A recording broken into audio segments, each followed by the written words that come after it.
All right, guys, another episode of the Eastman's Bowhunting Journal, Life of a Bowhunter podcast. Episode number 8. Myself and Brian talk about antelope and mule deer, and just not generally speaking. We talk about the nuances and all the little things that you have to apply for these hunts to come together. So, another great podcast, Brian. It's always a pleasure sitting down with you. Oh man. Yeah, we go in depth on the first hunts of the year. So the antelope hunting and how we target antelope, locating them, stalking them, and just how much we get out of the hunt. And then get into hunting mule deer. And we talk about the early season. We're definitely talking all habitats, but we really focus on that high country, extreme environment. So yeah, just made for a great conversation and a great episode. We'll get right into it. We just want to thank a sponsor for today's show. Yeah, today's sponsor is Juniper Mountain Trading Post. This is a new partner for us, and they make awesome products. And I couldn't be more happy to partner with these guys.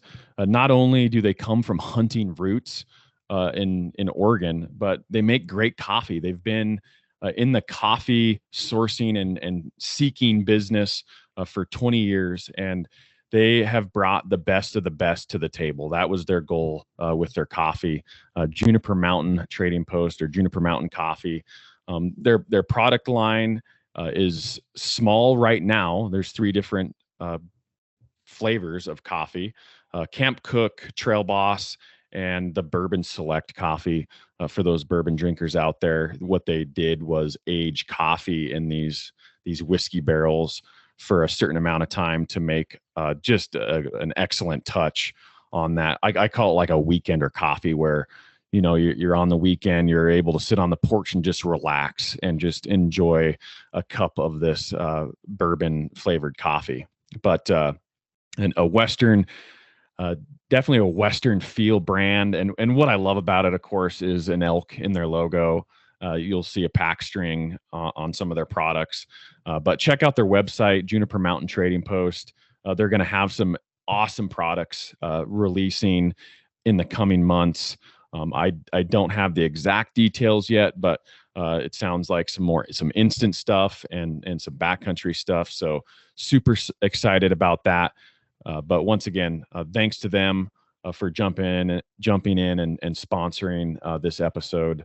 We couldn't be more excited to have them. Oh man, this is so awesome. So the guys over at Juniper Mountain Coffee just have awesome roasts. They have this instant coming up, but just like good salt of the earth guys, like a small company. And it's tough for a small company to sponsor a podcast. And this is like man, I really like companies that put their dollars behind things that they really believe in. So we're a brand new podcast. This is really our first true sponsor of the podcast. So we just want to give these guys a ton of support and a ton of love. And I know I'm loving their coffee already. I can't wait to see their instant come out so we can use that in the backcountry. But just a great small company that's trying to make a go in this market. And I just couldn't be more excited to partner with them. So thanks so much to Juniper Mountain Coffee for sponsoring the podcast and this episode. Just a great group of guys, good hunters, and fans of the podcast too. So it's amazing, Dan. It is amazing. We couldn't be more excited. Well, let's have a sip and let's jump right into this, Brian. These things get me wound up. I love podcasting with you and talking about Western hunting. It's the best part of my week. 100%. Well, and don't forget to mention that we've got the new YouTube episodes coming out. Like those come out July 15th. We're going to have new deer episodes, new elk episodes. You can watch Dan kill his 2 biggest bulls to date with a bow and arrow, which is absolutely amazing. I've got a high country mule deer hunt in there. And so those new episodes are coming out. Just search Eastman's Hunting TV, check out the YouTube, and then check out everything we do over at Eastman's. Yep, for sure. The podcasts, of course, and don't forget about the journals: Eastman's Hunting Journal and Eastman's Bow Hunting Journal. The Mule Deer course, Tag Hub 2.0 is just released. Navigation on there. So many exciting things and so many products available to the user. And we have some promotional deals coming out too. So be on the lookout on social media for your discount codes. Yeah, that mule deer course, everything we know about mule deer hunting, put in the promo code and save yourself 10% on that mule deer course. MDC is the code, Brian MDC. Well, yeah, man, I bet you're getting excited for season. It's coming quick. Yeah, it is. It's crazy to think about. Like, man, okay, we're past 4th of July. I mean, in a month, I'm going to be looking at antelope, and yeah, it's coming quick. Man, I love antelope hunting. It's like I always talk about it like it's really good experience for spot and stalking, and then I kind of get like the first season jitters out of the way too. Like on stalks, I'm not so nervous, and then yeah, it's also like one of the funnest hunts I do all year long. I really like hunting antelope. Yeah, me too. It's exactly what you just said for me as well. Like, it's weird because here we've been doing this for all these years, and you have like or like not preseason, but early season jitters. Like, you're amped. It's another season. You're excited to be out there, and you're just like overly amped and maybe like too much. I mean, it can be good and bad. I mean, it's good that we're, veterans doing this and we still get excited. That's what it's all about. But yeah, it just really helps me get into a groove, and yeah, it brings me back to as kids hunting antelope with my dad and brother. I mean, it was just kind of like culture, like how I grew up. It was antelope hunting every year, and that's what I looked forward to. Well, and, like I tend to like all the different habitats I hunt, and that prairie, the really extreme open country with not much cover, seems to make for a real challenge and make fun. And you're right, like the first stalk of the year, I'm just almost a bit nervous, or my legs are a little shaky, or foot placement. But then after I blow a stalk or two, it's like I'm just like right into the rhythm of things, and I don't get nervous anymore for the rest of the season. But I love chasing their dark horns throughout the prairie there, and there's just some good ones throughout the West. And then we get so many different places to hunt.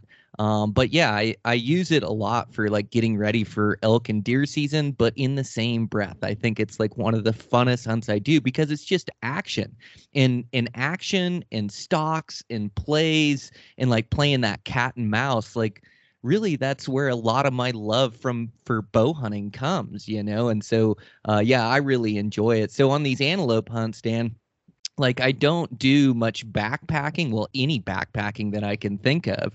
I kind of run like I use my vehicle a bunch, and not that I'm hunting out of my vehicle, but I do locate a lot of antelope out of my vehicle where I'm glassing long distances and trying to pick them out.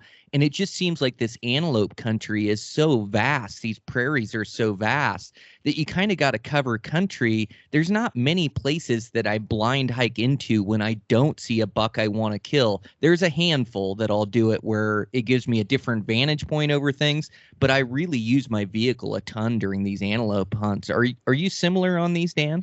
Yeah, you got to factor in, especially, I mean, not that we're like, oh, we have to kill trophy antelope, we have to kill 80 plus inchers or whatever. But, part of the fun is being selective. We want to kill a mature animal, no matter what. And I'm picky. I've grown up shooting all those antelope. It's, just shooting a antelope doesn't really get me too excited. And so I like being picky, and I like looking for mass, and like looking for big prongs. And so I have fun with it in that regard too. But yeah, it's miles and miles driving. And yeah, you get out and walk as well. But yeah, I rarely will hike anywhere blind. I don't, especially in eastern Montana or something where you kind of have free reign to go wherever.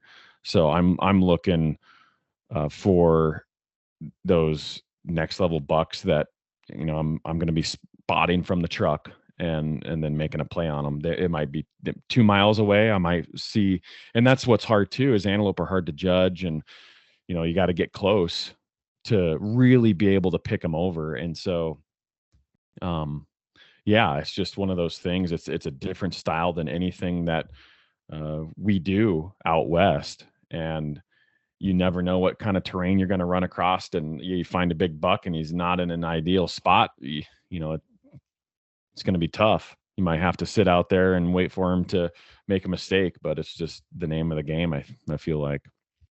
That is and the name of the game. and I don't sit blinds either. Mm-mm.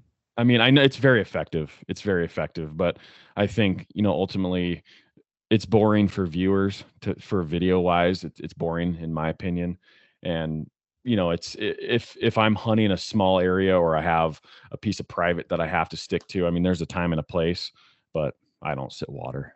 No, no, I don't either. I think it is like probably the most effective method for killing Yeah. antelope is Yeah. sitting a blind, sitting water, or like I've had a buddy that sits fence crossings and will kind of look for the lows or look for the trails in the fence and sit on those fence crossings. And it's highly effective. And it's like a chess match, or it's like hunting whitetails. Like you're really matching wits with the antelope and trying to put yourself in the right place. But yeah, I have never. I just don't. I'm so into spot and stalking in the action and kind of beating them on their own landscape. Like I just love that interaction. And so for me, it's all spot and stalk. I look for a good antelope, but to tell you the truth, like I've got to put like a real big trophy antelope like is something I still need to go for. It just seems like I don't have a ton of time for antelope, and I've got so many local spots that I end up hitting them after work or evenings, or I got a free day here or there. I think my best antelope is right around 76 or 77, right in there. And I do have a line of what I'm happy with. And usually for me, it's like a 70 plus inch antelope, which is usually 12, 13 inches with good mass or better. But I haven't had a season. I've definitely stalked and chased 80 inchers, but I'm yet to like really arrow a true giant antelope in that 80-inch categories. And a lot of these places I hunt, they just don't grow 80s. It seems like 75's about the top of the heap of what they grow. So I think I'm going to have to travel a bit more when I do have that goal. But I've got a busy season again this year and kind of fit antelope in. So I think I'll have, I just want to see one that gets me excited, that kind of trips my trigger. And usually about 70 or 72 starts to do that for me. Yeah, yeah. And it's weird too. Some years they grow big, some years they don't, based on the weather.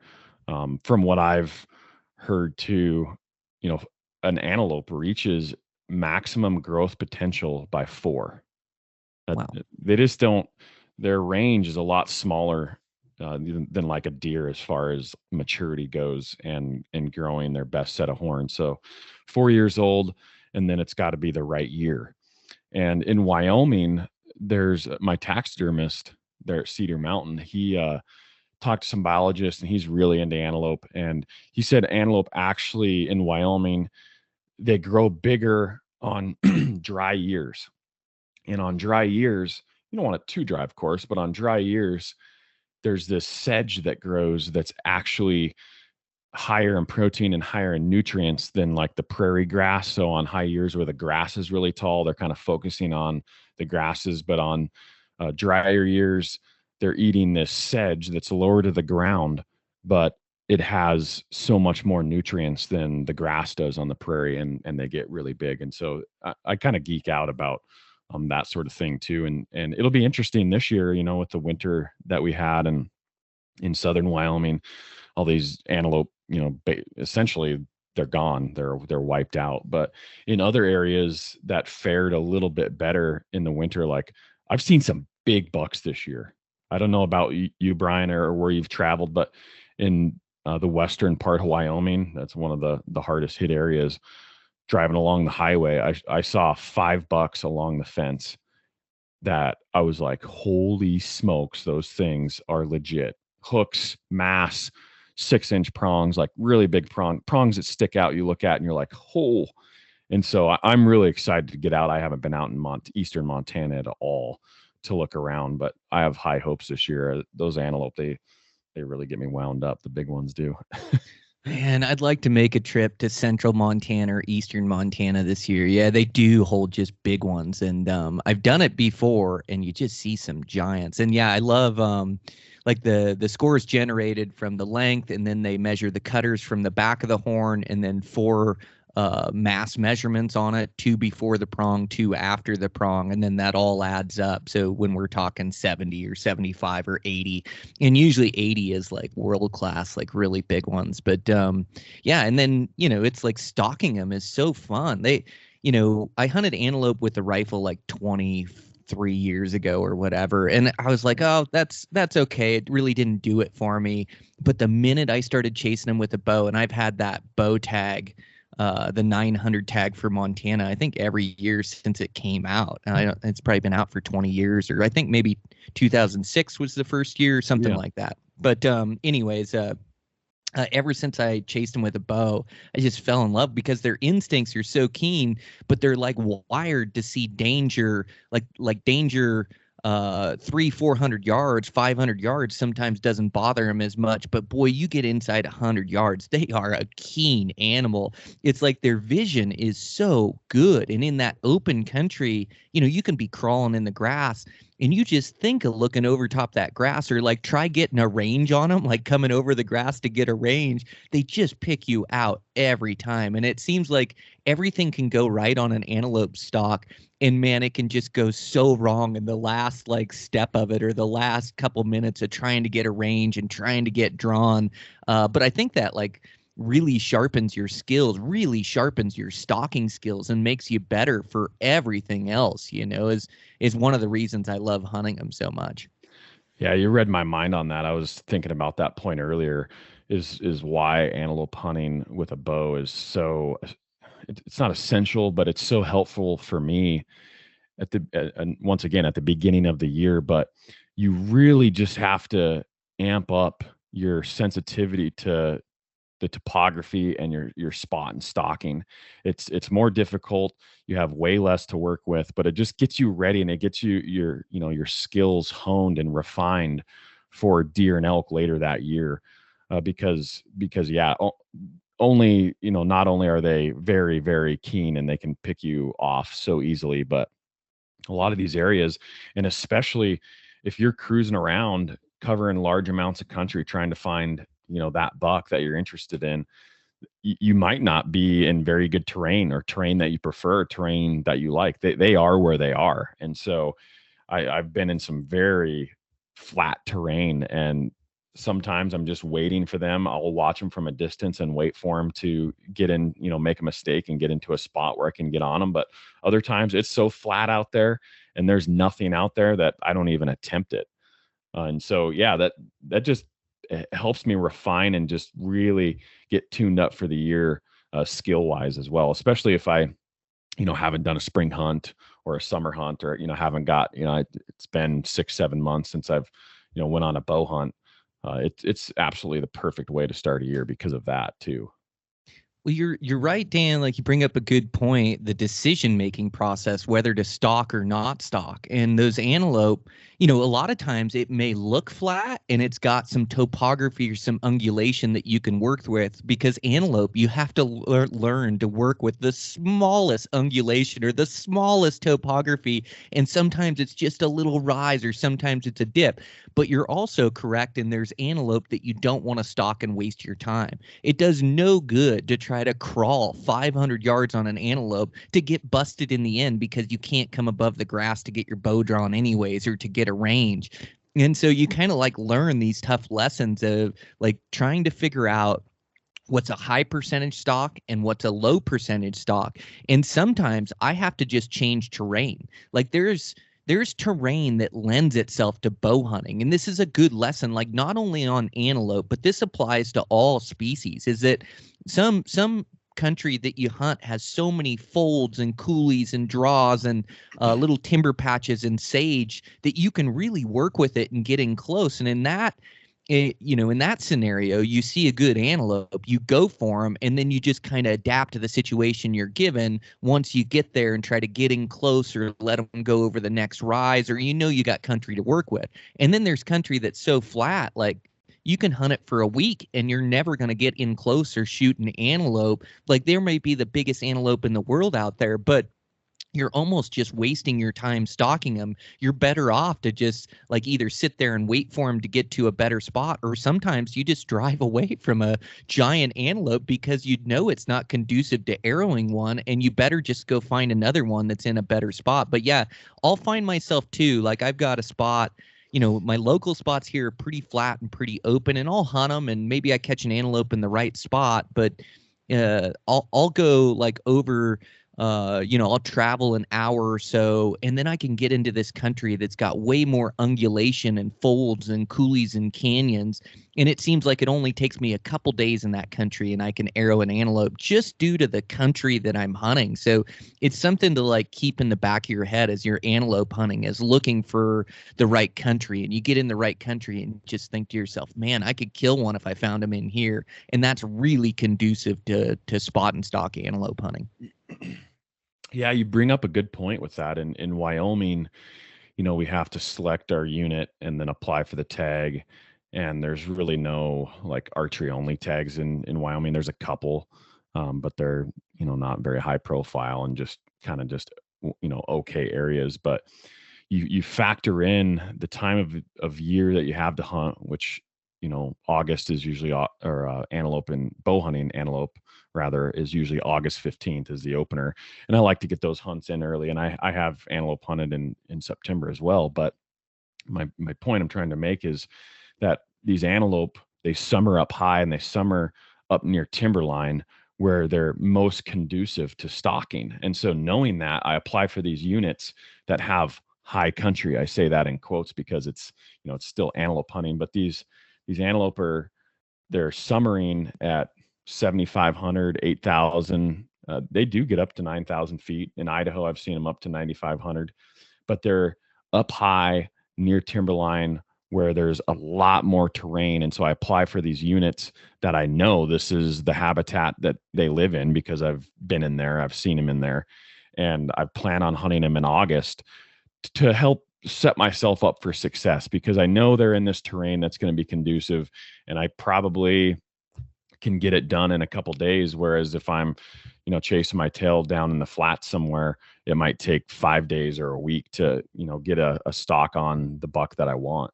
And so I definitely have strategy, in these other states. And I grew up hunting Montana too. And especially the 900 tag, you just kind of go where you end up. But in these states that are, we love our antelope in Wyoming, we don't give out a lot of tags. I've been here 10 years and I've gotten 2 tags.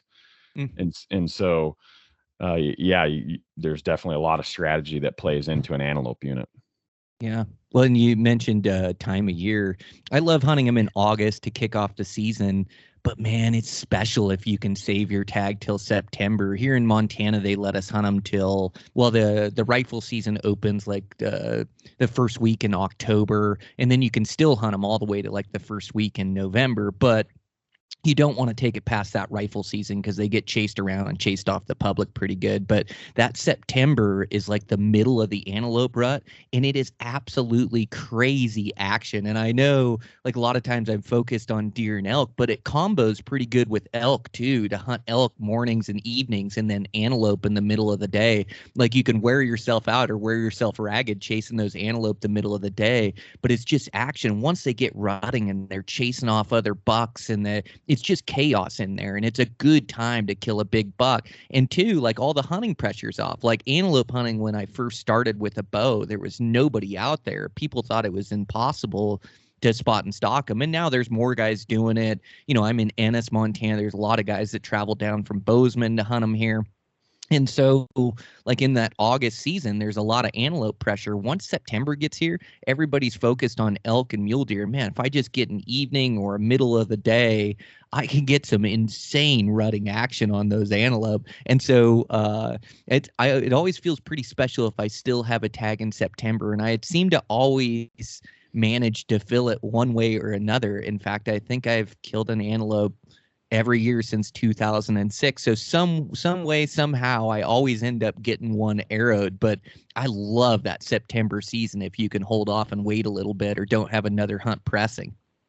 Yeah, it's funny you say that. I was thinking about this earlier. One year I got done with an elk hunt here in Wyoming early, and I had a Montana tag in my pocket. I think it was the 15th or 16th of September. And I hadn't really spent much time in the past, but in September, maybe when I was a kid, but yeah, I didn't really bow hunt them, when I was a kid. But yeah, I went up and it was some of the most fun hunting I've ever had during the rut. I brought a decoy, and embarrassing as it is, this is the first and only time I've ever shot like at a running animal. with a bow was antelope hunting, because I had my decoy up and the thing come running in to like 10 yards, 8 yards, and it come flashing by me, and I was full draw, of course, and shot.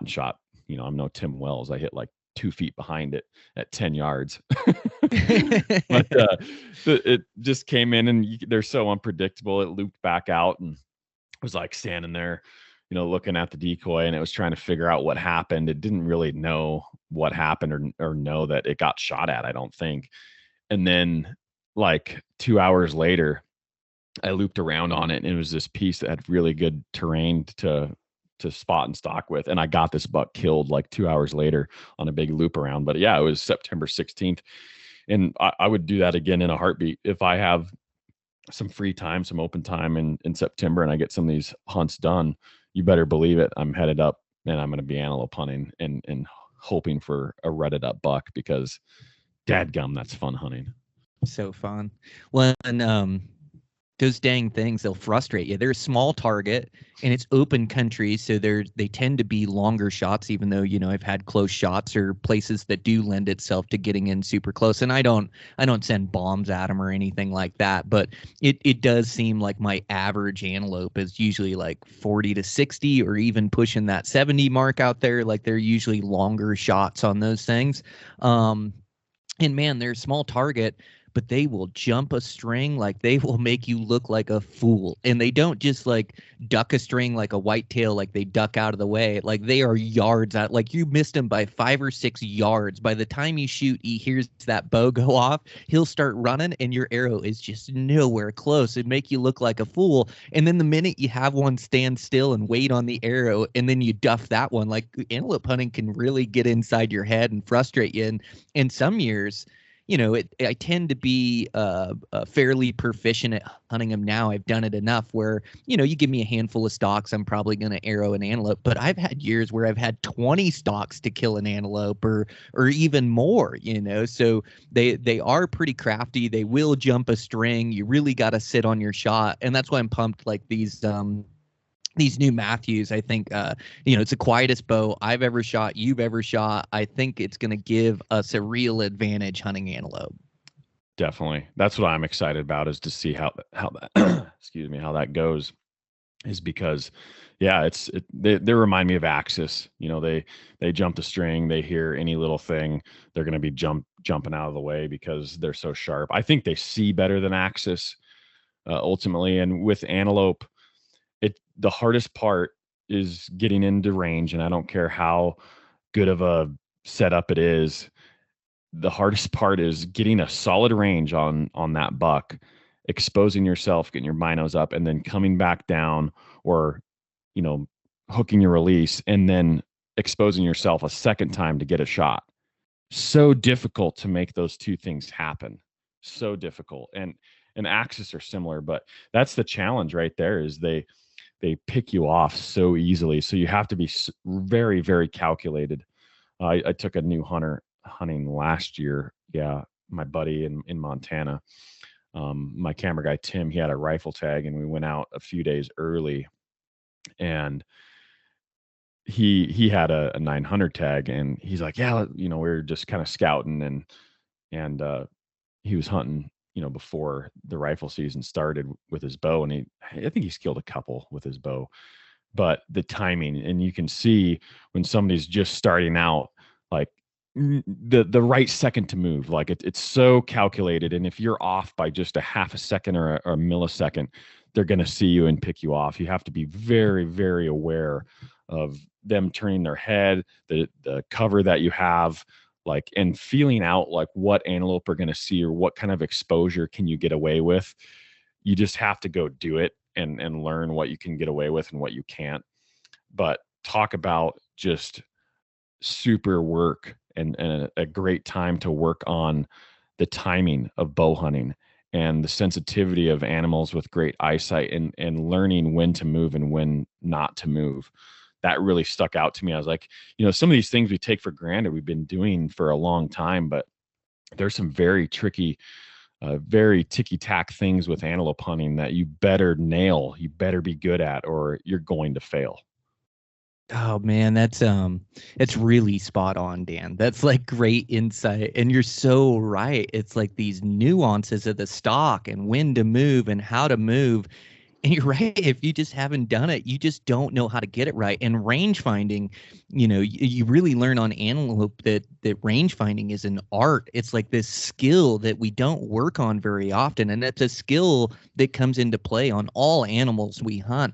But it's really present on antelope because you're always trying to get above the grass. But the deal is you're trying to stay behind the grass to keep yourself hidden and not expose yourself, but you have to come over the grass to get a range. And so you're barely trying to just come high enough and just shoot through the grass. And with antelope, those shots, you need a precise range to put an arrow in them, especially at those longer distances. But yeah, that range finding's an art. And then just the way you describe like the little movements and when to draw. And those antelope can see 300 degrees. So the only place they can't see is directly behind their head. So it's like tough to time your draw when they don't see you. So a lot of times you're having to draw your bow as you're inside of these animals. And my preferred method is to always draw my bow when something isn't looking at me or something's focused on feeding. But those antelope are so switched on that a lot of times you get into range and they're on to you, and your one chance to draw is right then and there to try to shoot that antelope. And so like whenever I'm drawing on an antelope or whenever I'm trying to get the shot, like my rule of thumb is like no big movements. You never want to draw your bow and try to stand up. You never want to draw your bow and try to walk around a bush. You don't want any big movements. And you want to practice drawing your bow slow so you're not making a big like up at the sky movement as you're drawing. Like you want to try to draw as slow as you can, and you just try to move like the hands of the clock. And that's like for getting a range, that's getting your bow up, that's getting drawn back and then settling in and executing a good shot. But for me in bow hunting, everything is slow. And instead of like drawing my bow and standing up, I would try to stand or get to my knees or try to move really slow without that antelope seeing me before I draw my bow. Or if I need to walk around a bush, I'm going to edge out before I draw my bow, because it just seems like those big movements, any big movements, and those antelope bust and start running away. And so, yeah, it really teaches you the nuances of the stock, and that all comes into play for these other species too. But yeah, antelope are such a great training animal, and then just so much dang fun. Oh yeah, yeah, and that's the cool thing is you're seeing lots of animals. Usually, you're getting a ton of stocks, so it's just fun hunting. And then some of these areas, you don't know where you're going to end up, at the end of the day. And so we love this truck camping. We have our cots that we have out there, and I like to sleep up, those old army cots that you're like 3 or 4 foot off the ground, so you're not in reach of a rattlesnake or spiders or whatever. But uh, yeah, you just throw a cot out and throw your bag out, and hopefully the weather's good. You don't get a thunderstorm or something. But on those nice days, yeah, throw your cot out and just go to sleep wherever you're at on public, and then get up the next day and do it all over again. And it's easy living. You're from the truck. It's warm out usually.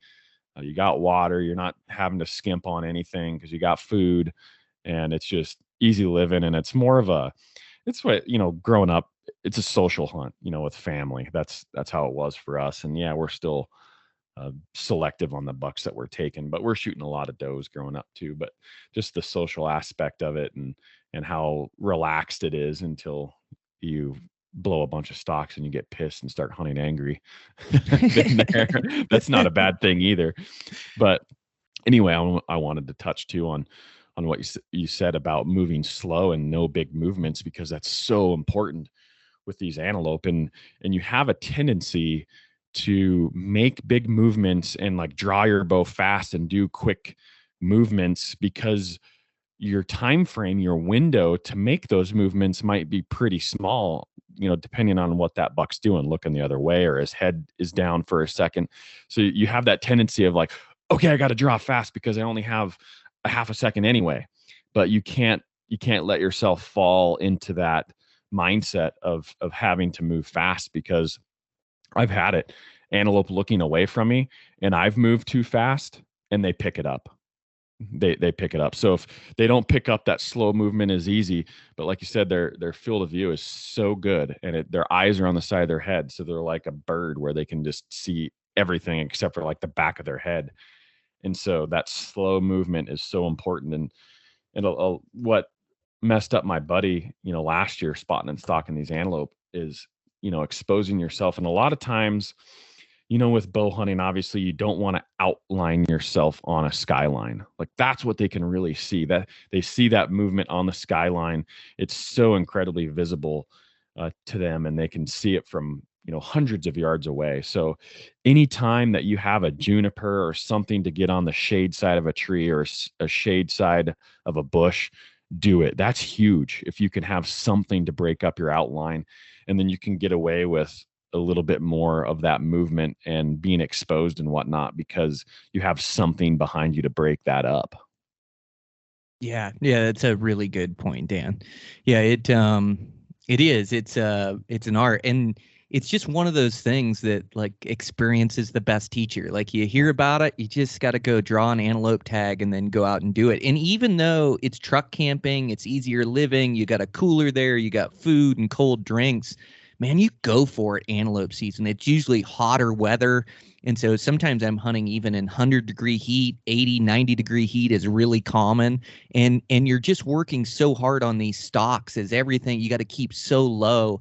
And basically when you're moving on these antelope and using the ungulation, like you bend over and walk kind of hunched over when you need to. You then like duck crawl like we used to do in wrestling, like one knee in front of each other when you have to. And then you crawl on all fours when you need to do that. And then you crawl on your belly when you need to do that. And it's all like just reading, like trying to stay hidden and out of sight of these antelope. But you just can't take any shortcuts. Like the minute you're walking when you should be crawling, you're busted and it's all over and you got to go find a new one. But I'll actually run myself ragged during these antelope seasons, like just putting on so many miles and stalking so hard and just sweat rolling down and you can hunt them all day. It's not a morning or evening deal, although the movement's a little bit better in mornings and evenings, but really you can hunt them all day long, which is really fun. But when you're hunting and stalking for a 10-hour day or a 12-hour day, you're exhausted by the end of the day.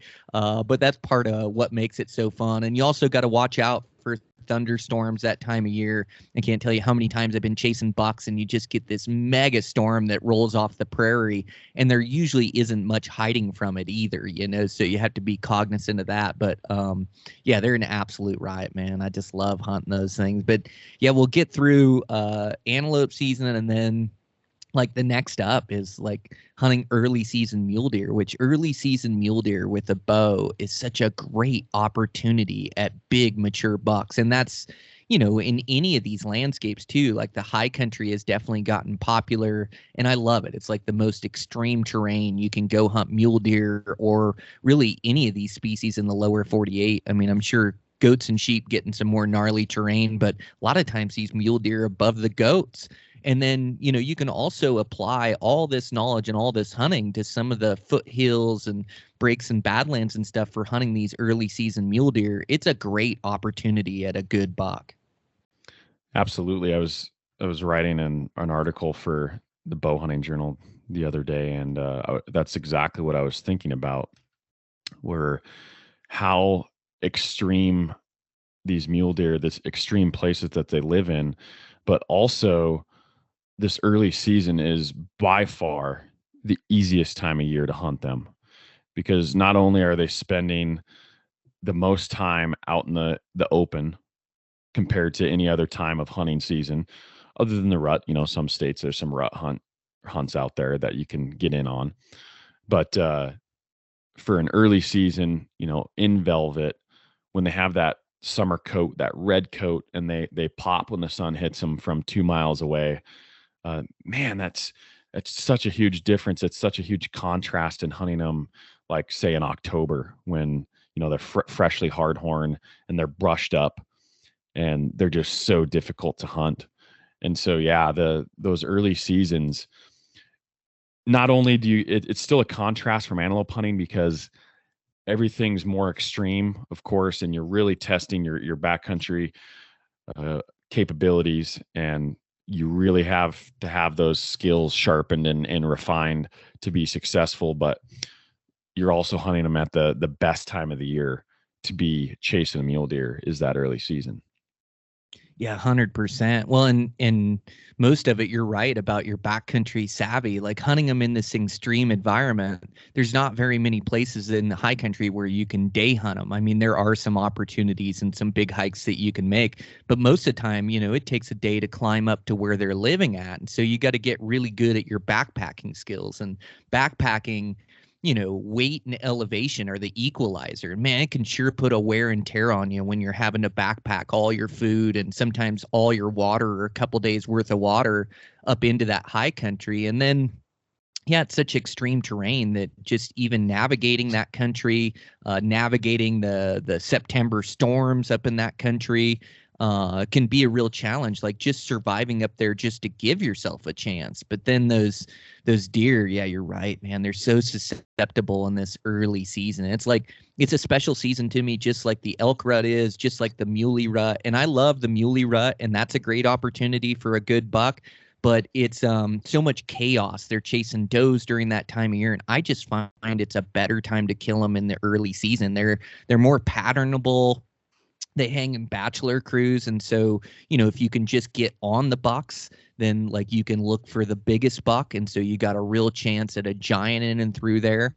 And so yeah, it's an awesome opportunity. But yeah, you definitely gotta, like, it's the most extreme environment, so you've got to have all your skills dialed just to be able to get back there and hunt those things. And then locating them, it's nice they're in bachelor crews where there's multiple bucks, and the red coats that you mentioned glass up so much easier. But the way these archery seasons start happening, these deer shedding their red coats and going gray. And like usually even on these August hunts, I'll find half the deer with gray coats or at least a third of the deer with gray coats. And by the time we get to the September hunts, they have their gray coats on, where they're a lot tougher to glass. They just don't stick out like an elk sticks out. Like they blend in perfectly with that habitat, like the gray bodies with the gray rocks and that rough extreme terrain. Like I've been sitting a couple hundred yards from muleys and I don't see him for 10, 20 minutes. Or maybe I saw a buck the night before and I know he's in that basin, and I show up at first light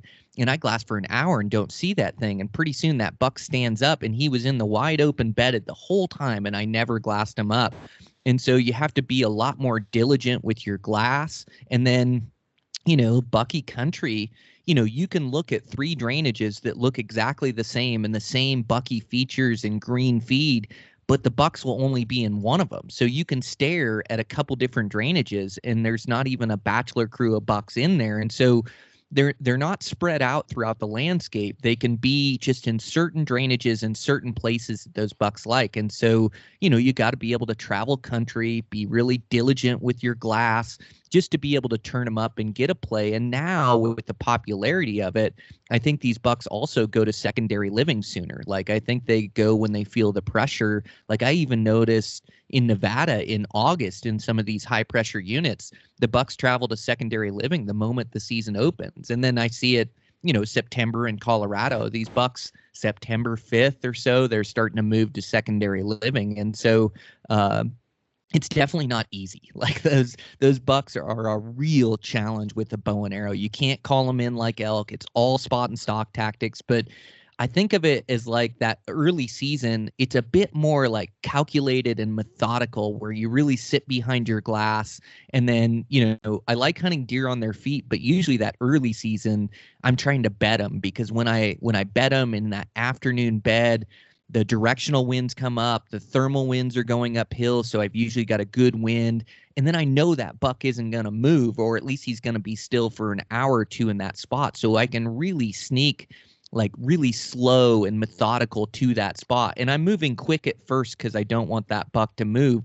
But the closer I get, the slower I move to try to put myself in place of those bucks. And so like the stocks to me are really fun on those things, but they're definitely a high degree of difficulty. Yeah, man, they really are. I was talking to a buddy the other day, and that's what we were talking about is, when we're gathering content in the fall or filming episodes, it's so easy on a mule deer hunt to go 10 days and have nothing to show for it. because there's so many of these extreme factors that just have to go your way to get it done in the field and punch your tag. It's so difficult.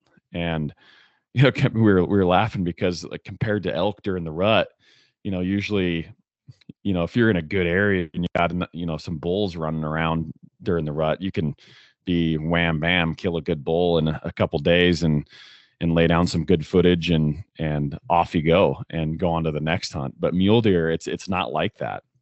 It's it's really the most extreme hunting that you can do, bow hunting that you can do in the West, as far as I'm concerned. Like you said, I mean, sheep and goats, but yeah, a lot of times these mule deer are living in country above goats or with the goats, like you said too. And so it's a true test. If it's something that you have the time and you got to be really into it. You got to, people say it all the time, you got to go full send or whatever, but it's one of those hunts that you can't hunt half-assed and expect success out of it. Maybe like an antelope hunt. As we just get done talking about antelope, you don't have to be as committed in ways like the physical portion of it, but like a mule deer, if you're not fully committed mentally too, especially the mental hardship that you can go through on a mule deer hunt and to still come out successful is so difficult. And it is the ultimate test out West for sure. Oh, I love hearing that. Yeah, I think they're the pinnacle of the West too. It's their instincts are so keen. So, like you were stating, like, sure, up where sheep and goats, they live in this extreme environment, but then their instincts are so keen. Like they just they don't put up with any danger, and sometimes you can get away with rolling rocks as you're in this high country, and those chutes, those rocks will be rolling throughout the day, but they just don't put up with much noise or sticks breaking. They catch movement really well. They've got a great nose on them, and they bed in spots where the wind swirls. And they're few and far between. I know a buck that I was hunting for a few days in Colorado a couple seasons ago. Like, to finally put a play on this buck and to put myself into range, I had to climb all the way around and over top a 13,000 footer to come down on top of them. And then the terrain was so steep coming down in where it's almost spooky, like crossing chutes and on those rocks. Like, it's nothing on a mule deer hunt to be on a 50-degree slope, 60-degree slope, 70-degree slope. Like, I've been scared on a grass slope. It's so steep. Like, if I start to slip, I'm going to fall to my death. And so it's like real extreme terrain to find them in, but it's really rewarding and fun to like go bow hunt that extreme country. And so, yeah, I tend to like master vantage points for mule deer. And so, master vantage points, like you really want to glass like within the grain of country, or where it shows off the country really well. So a lot of times I'm hunting the main ridge and I'm glassing down into drainages or bold basins off the ridge. And I really like that method, but there's times where you just can't see enough of it, where you're only seeing pieces and parts of the country, where then you want to glass it from the bottom or down below the slope and up on it. And each piece of country is different, but I'm usually finding like these master vantage points. The main ridges are getting hunted a lot nowadays, and so sometimes it takes dropping 500 feet or 800 feet of elevation down a spur ridge to grab a different vantage point that'll show off this country differently, or maybe some of this secondary living that these bucks are moving to. But really for me, it's all spot and stock with mule deer. I never really still hunt into them. And so for me, it's all, I got to get eyes on them. And so I'm using these vantage points, definitely focusing first light and last light, but really glassing throughout the day and getting different angles on country and glassing down into the shade. And you got to cover country until you find the basin that these bucks like to be in. And it's the same thing, early season, foothills, breaks, badlands, country like that. You got to cover a lot of country to find the drainage that the bucks are in, that they're hanging in. But once you can find one buck, there's usually more. It's usually not a solo buck. There's a bachelor crew in there. And if there's one bachelor crew, there's probably another one close by and another drainage close to that, or in that same drainage. Bucks like being around other bucks. And if you're seeing does and like little 2 points and things, you're probably looking like a little too low on the mountain. Try to look even higher and in that more extreme country up top. But even in that extreme country, like, they don't just live in the rocks. Like, they use the rocks for cover and for bedding, and they will use that steep rocky terrain to go bed in like a little group of stunted aspen or alpine trees. But they still need that good grass or that good green growth. And so anything you can find like below the snow melt or a bold basin that's just got that neon grass in there, that's going to be their feeding features that they're going to focus on. And then I just love where they bed in that high country, how it's usually not deep, dark timber they disappear into. Like, it can be for sure in different terrain, but I love like some of these western states, and these hunts that I really like to do are just little patches of trees here and there. And these bucks just find that shade in there, the shade off a cliff band, and they just bed in like the coolest spots in there. And so definitely my preferred method on these mule deer early season: grab vantage points. Once I turn up a buck I want to shoot, I keep my eyes on them. They'll usually bed once in the morning, and they'll bed in some susceptible places in the morning. But they almost always change beds to deeper, darker cover. And that could only be 20 yards from where they are, or could be 300 yards from where they are. And so I tend to just sit back and watch that morning bed, watch them bed down, give them an hour, give them an hour and a half. They usually stand up, and then they'll feed their way to their next afternoon bed. And then their afternoon bed is usually like deeper, darker shade, where it's going to be shaded for the majority of the day. And then usually once they bed down in there, I know I got a buck pinned for the afternoon. And then usually that's where I'll start planning my stock. Yep. No, that's great advice. What really resonates with me when, you're talking about vantage points and there's not bucks in every basin, and it's almost like if you want to be successful in the high country, in this rugged terrain, you almost have to be better at personal management, meaning physically, what can your body handle, that exertion to, food intake factor that works for you, and navigating. And e-scouting is great, and you can find some great basins e-scouting or whatever and have some target areas, but doesn't mean there's going to be any animals there. That's happened to me all the time. But hunting topography where you have the ability to look into 2, 3, 4 basins, or have 4 target habitats that you can glass, that doesn't take a crazy amount of physical exertion. So maybe I can ridge run from one basin to the other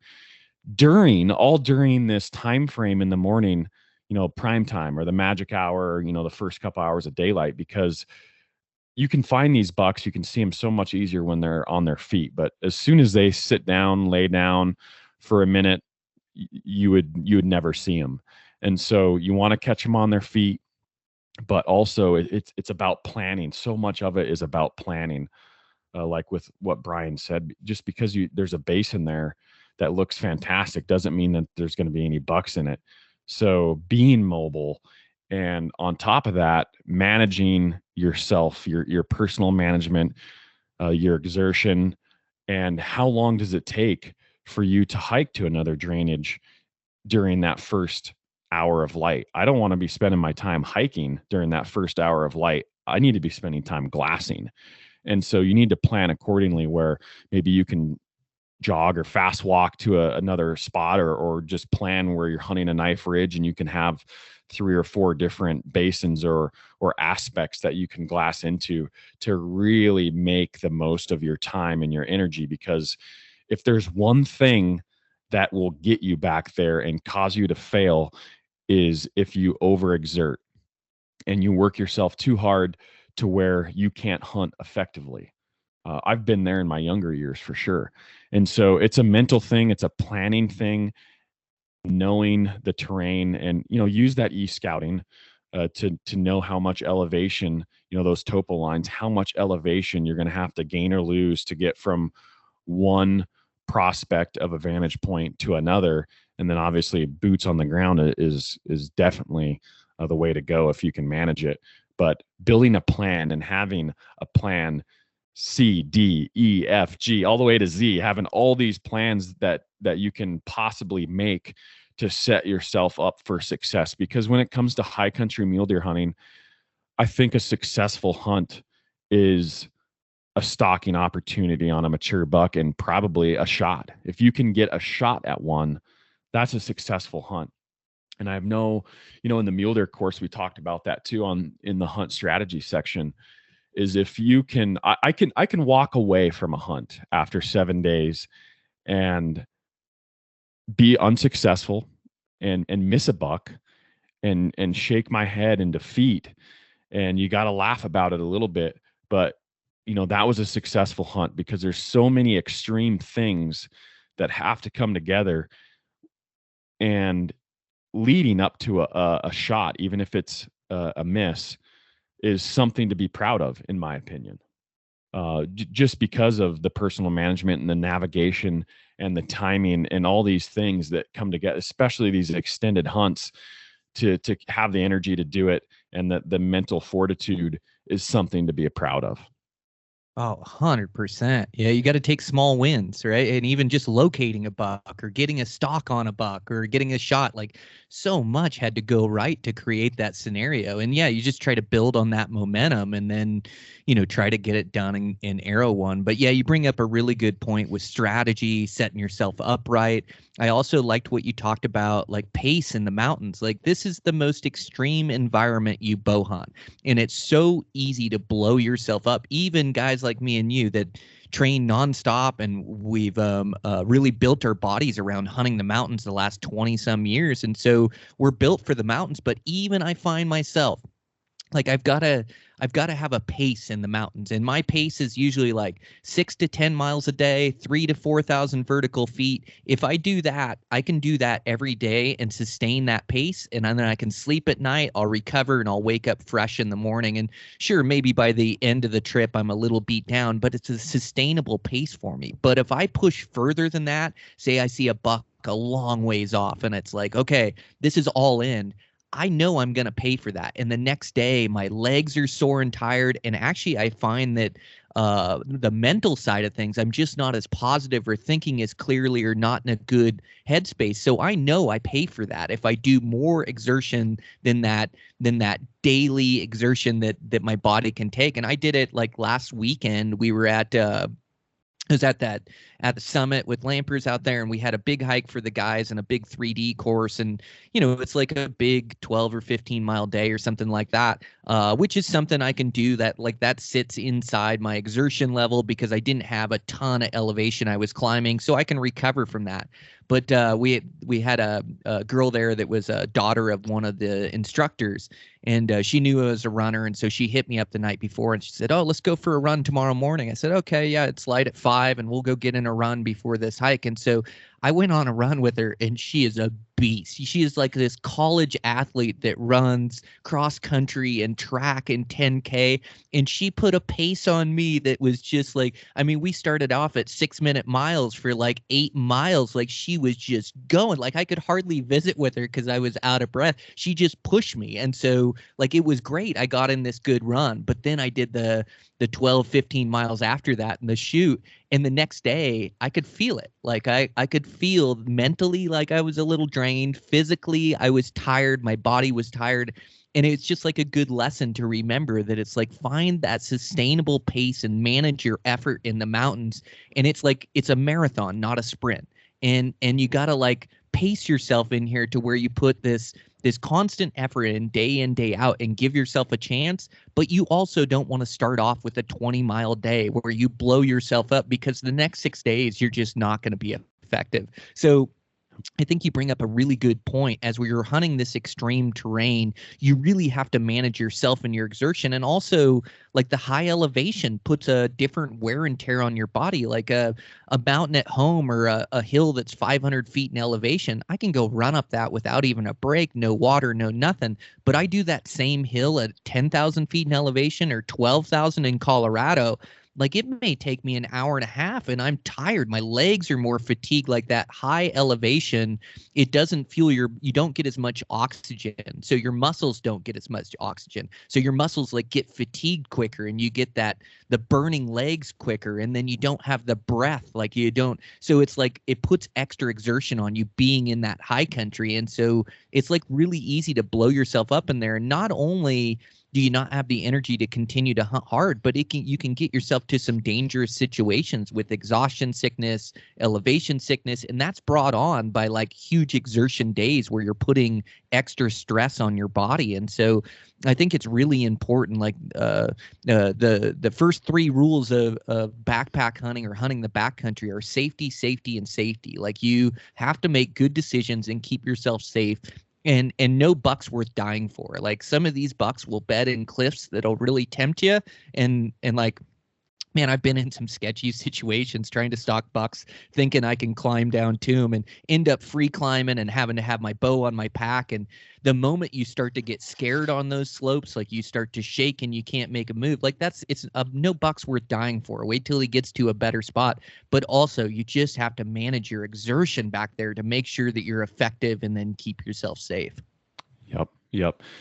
It brings up this spot that I hunt, and it's one of those things where you have to manage your exertion to the point where you have to be so calculated how you move, and you can't really get away with making a monster hike up this mountain. So I have this insane vantage point where I can see a few different basins. I can see a ton of country, and it's my favorite vantage point in all of the West.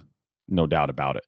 The problem is there's one spot to camp up there, well, maybe two, and it's like 600 feet above water. It's the last water is 600 feet below you. So you're factoring this in. You're like, okay, do I camp down by the water and then have, a 600-foot elevation hike in the morning, which is, it's not that big of a deal, but you're exerting and you're at 9,500 feet and you dehydrate quicker. And so what I do, I mean, you have a few choices. You pack water in, bring a couple cubies in, before season and pack water into camp. Or you bring cubies in the day before, you go in a day early and pack water up to your camp, because there's something about it where you can roll out of your tent in the morning and have not much of an exerted hike to a vantage point. Because then if I do go to that vantage point and I do see a buck, odds are I'm going to have to grind hard up to 10.5 to get, up to where the bucks usually live. And so that's a massive undertaking too. And I've never found water up there, but going from 92, 9,300, I think camp is like at 9,250 with the possibility of hiking up to 10.5. And so everything, it has to be so calculated, because I've gotten in there. I mean, when you commit to stalking a buck, he better be number one. He better be the buck that you're after. And number two, he better be in the best spot, because if I'm going to, go full send and hike down across this ridge and all the way up the other side, knowing that I do have to limit my water intake, that's a huge commitment to get up there. And then you kill a buck and then walk back down to camp. So once again, it's not as free and easy living as, maybe elk hunting, where, they're living around water. These bucks, they don't need water. Like in the summer, they don't need like a water source, should I say. They need water. They don't need like a water source where they're gulping, from a stream. They can get the moisture that they need from the dew in the morning, from the plants and this lush vegetation, in the high country.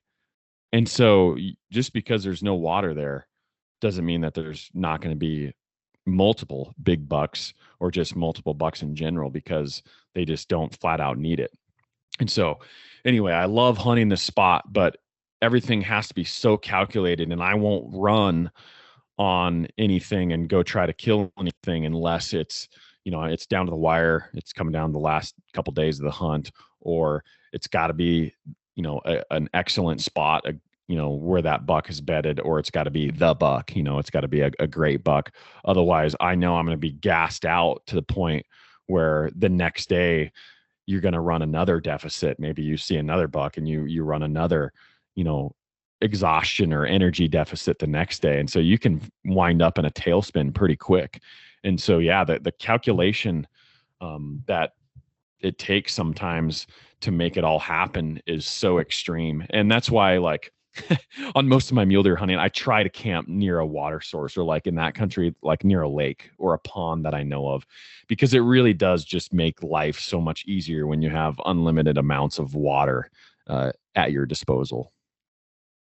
Yeah, 100%. Boy, that's it's really fun to hear you talk about it. As you talk about that spot, I have a spot that's almost exactly like that. And I really doubt it's the same spot, but it's in that same country you hunt, you know? And Yep. man, I killed a great buck in there, but it was like 7, 8 days into the hunt. Man, was I exhausted. But I have a spot exactly like you're describing, you know, where yeah, the water sits lower, the vantage point's higher, you're looking across at 3 different drainages. You can actually climb to the ridge and look off the backside, and like there's but you just know when you see a buck that you are all in and have to go for it. And you're right, it's easy to get to a tailspin scenario, but yeah, hunting those muleys are so fun. We'll have to dive deep, like in the stalking of them, in the plays, like on a future podcast. And then we've got to put together that question and answer too. So maybe we'll get on social media here the next couple weeks and put something like that together. But yeah, just nothing funner. And hunting season is approaching. You know, we're 4 weeks out, 5 weeks out, I think, for my first hunt. Some guys are 6, 7, 8 weeks out hunting elk or whatever. But yeah, it's going to come quick. So got to get our bodies right, minds right, and then also make sure our shooting's dialed in time to cut these legs loose. So it'll be an absolute riot. But well, always fun, Dan. We burned through an hour already. Can you believe it? So crazy how fast it goes. Yeah, for sure. Well, yeah, man, I really enjoy this podcast. Again, make sure you leave us a review on iTunes or a share if you like this episode on social media, as we're trying to make a go out of this podcast. But man, it's the funnest part of my week, Dan. It's like getting together and talking in depth with you about bow hunting. For sure. It gets me fired up even more for season and episodes coming up. That's what I want to talk about is we have new season of Beyond the Grid, season 6 coming up. July 15th is our new drop. Tons of elk, tons of deer, just tons of action this year. Myself, Brian, and Ike, and Guy, and Todd even gets a awesome late season mule deer hunt. But all these hunts coming up this year, starting in July, releasing into August and into the fall, and even into the late fall as well. So yeah, big things coming up. Eastman's Hunting Journal's YouTube channel is where these are released, and it's super exciting stuff. I can't be more excited to release some of these episodes. And then the mule deer course, this plays in so well. Me and Brian built the Eastman's online mule deer course, and a lot of these things we have the time to go so much more in depth than we can here in an hour on our podcast on all the aspects of mule deer hunting, from the basic safety, the basics of all basics, to meat care in the end, and traveling home. So feel free to check that out, eastmans.com. It's on there. We have a promotion right now. You get a knife, you get the Black Ovis game bags, and your name goes into the hat to win a mule deer hunt with Guy Eastman in Montana. And I think one of these years, Brian, we got to get in on some of these hunts too, and take a lucky winner hunting, because just sweeten the pot a little bit. But keep your eye out for this promotion coming up this week. We'll have a code for you, and yeah, big things and a lot of planning to do before season starts. I know myself, I have a lot to do, and it's not too late. So it's time to start prepping and planning. Oh, 100%. And what a valuable asset. Like for the cost of that course, I think full price is $100. You get some money off if you use the promo code, but just furthers your learning curve by years. And if you enjoy this podcast, it's kind of a similar format where Dan and I get on and we work our way through these chapters so in depth, everything we know about mule deer hunting. And then we get together in the end and have a conversation about the chapter and about things that are important to us. So yeah, it's like such an easily digestible format. You can pick and choose chapters and jump around, and it's just like you cut your learning curve by years for $100. I just know in my younger years of like, buying every book possible, reading all the information I can, and I'm still taking in as much information as I can about all different hunting, but this is just such a great resource for guys. So make sure you jump on that, and then super psyched about that YouTube and the new drop stand. I can't wait to see some of these edits come out. And then there's a bunch of content on there already. I know they're releasing some of my old hunts from the outdoor channel, some of your old hunts, and man, you just have some epic ones on there. So yeah, definitely make sure to go check that out. And yeah, with that, Dan, we'll jump off the call here, and yeah, I'll talk to you here in another couple weeks. Sounds good, Brian. My pleasure. Thanks.